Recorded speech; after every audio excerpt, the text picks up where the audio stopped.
Welcome to Learn by Choice. Today we are going to discuss about the Global Competitive Index report prepared by World Economic Forum. And this is a report submitted every year by World Economic Forum, which is Swedish based organization. So this report we are covering into two parts, and there are two videos here, and one video we will be covering today and the next video will be separated. So as per this report, India ranks 68th rank. When compared to the last year 2018, there is a downward trend in the ranks to 10 places, and even though there is no major drop in the number of points which we scored, but the other countries they have performed well. Because of that, India has dropped. The drop between 2018 and 2019 is only 0.7 points, and this year we got 61.4 points. Basically, the global competitive index, it surveys 141 nations spread across the world, and which covers 99% of the world's GDP. So almost all countries are there except few countries which contributes only 1% of the world GDP. And as per the report, it covers 103 indicators respective to the country, and these 103 indicators are categorized under 12 pillars, 12 various pillars. In these 12 pillars, India ranked below 100 rank in 5 pillars. It means the rank of the country is below 100 among 5 pillars, and India is appearing in the top 50 countries in 4 pillars. So Global Competitive Index 4.0 is a aggregation of 103 important indicators, economic indicators of the country, and these indicators, the result of the country from these indicators is arrived based on the data available in the international organization like World Bank and also World Economic Forum's executive opinion. They conduct some kind of interview or quiz with various prominent policymakers or the business leaders of respective countries. So this GCI is called Global Competitive Index. It's a fourth version, GCI 4.0, and this kind of competitive index is originally introduced in 2018. However, this report launched in the year 1979, so till date it is continuing. So this is the four broad areas of Global Competitive Index. One is enabling environment, and developing human capital, and developing markets, and developing competitive innovation ecosystem in the country. So under enabling environment, it's infrastructure, the institutions of the country, and also the macroeconomic stability. So macroeconomic stability is nothing but arresting the countries from the global shocks. So by developing strong fundamentals of the country. Then human capital. Human capital is bifurcated into two. One is the level of the skills of the people, and also developing the health of the people. And market means it's labor market, product market, and also the financial market and the overall market size. So under innovation, it's business dynamism, the how far the dynamic or the professional the business people are, and also their innovation capabilities, how they are trying to develop new technologies to scale up their business.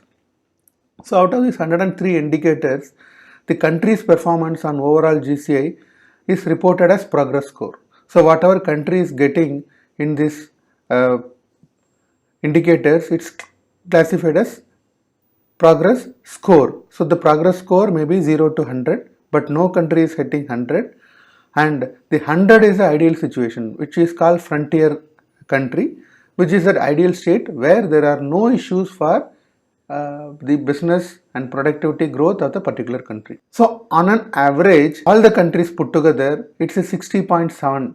That's the average score of the 141 countries and their economies. It means 100 is a perfect score, so the difference between 60 and 100 is 40 points. So there are a lot of improvements to be done, to be carried out by majority of the countries.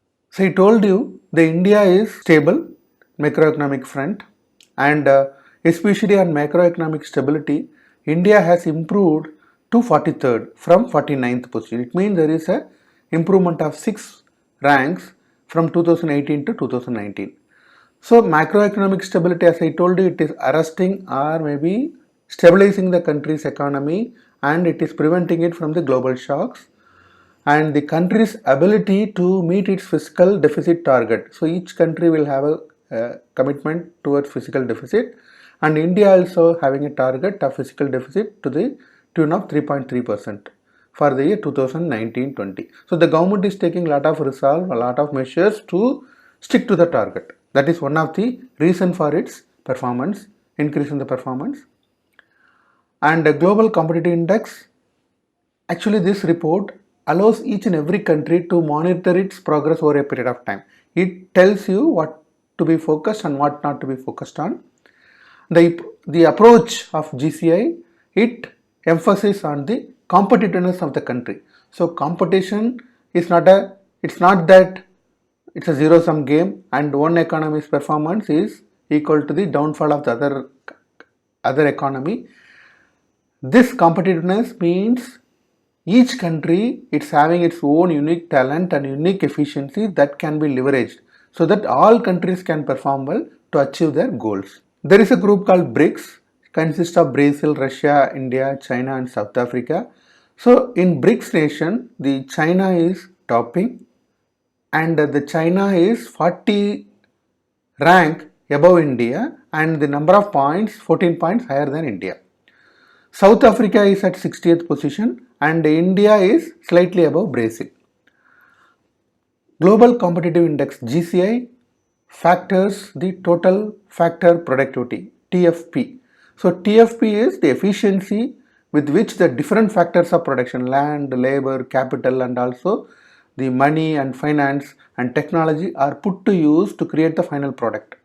Actually it maps various factors of productivity and it improves the efficiency. It suggests measures to improve the efficiency. TFP in an economy determines the long-term economic growth of the country. So each and every country should not focus on the short-term measures, but it should focus on the long-term economic growth of the country. So India is having a lot of positives, and the report suggested some areas where India has to focus upon. The positive points for India is corporate governance. So it's basically about transparency and shareholder governance. So shareholder rights and all, how it is protected and how far the financial system is deeply penetrated, and also stability of the system. Macroeconomic stability, there is an improvement in the macroeconomic stability and also the market size. India is having a huge market with 1.4 billion population and innovation ecosystem of the country, India, and also electrification rate. The government's resolved to electrify the country to provide electricity support to various parts of the country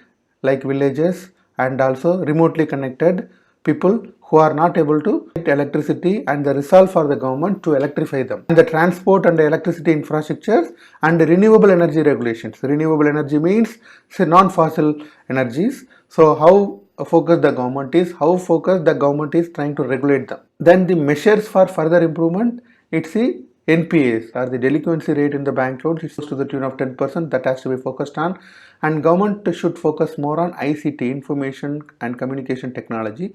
So there should be a lot of measures, even though there are a lot of good efforts are being taken, but it should be accelerated, and health conditions for the people should improve.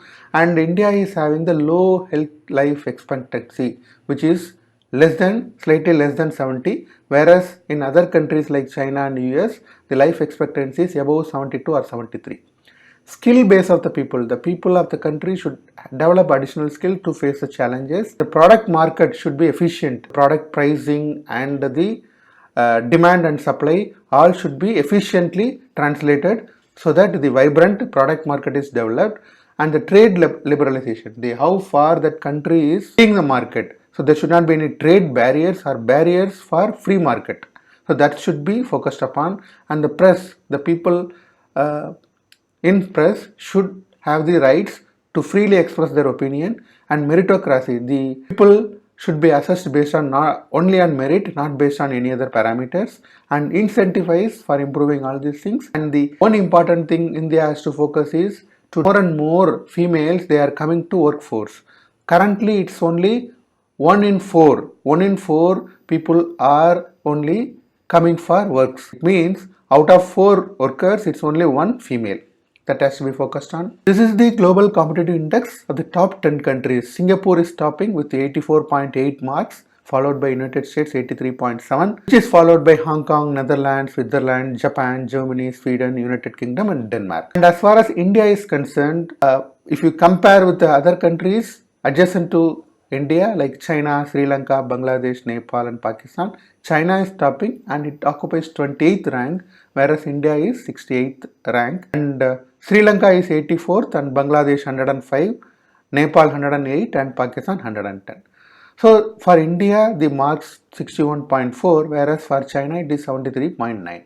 So India has to do a lot of things to improve its performance. So Singapore is the top country for global competitiveness, and this country occupies the first rank in terms of infrastructure, health and labor market functioning and the financial system. This GCI, it's trying to give suggestions or recommendations to various countries, unlock the economic growth so that the life of the people it's enhanced and like never before. Unlocking the economic growth is very critical for improving the living standards of the people, and bold leadership, strong leadership is required to address the issues where the economists and public policy professionals cannot provide evidence from the past. Normally economists and also public policy experts, they try to provide or they try to equate the past to the present. They give the prescriptive measures, whereas this kind of approach is not possible. Then the leadership should take a strong will. There are some things the government should do on priority. Ultimate aim of the government should be to build a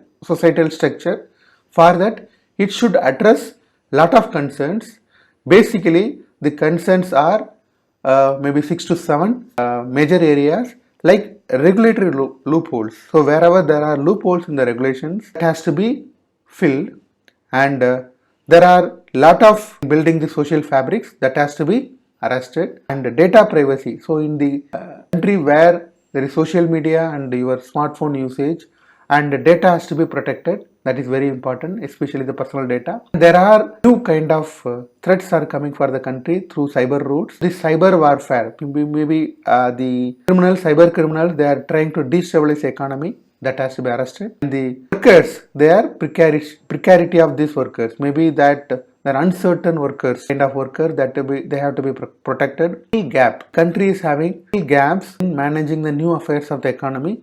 That has to be fulfilled by training these people, and the market is also getting concentrated. So there should be opportunity for each and every country to market their product. There should not be any concentration. Thank you for watching the video Global Competitive Index, and there will be Global Competitive Index video 2. Please subscribe to Learn by Choice for more videos.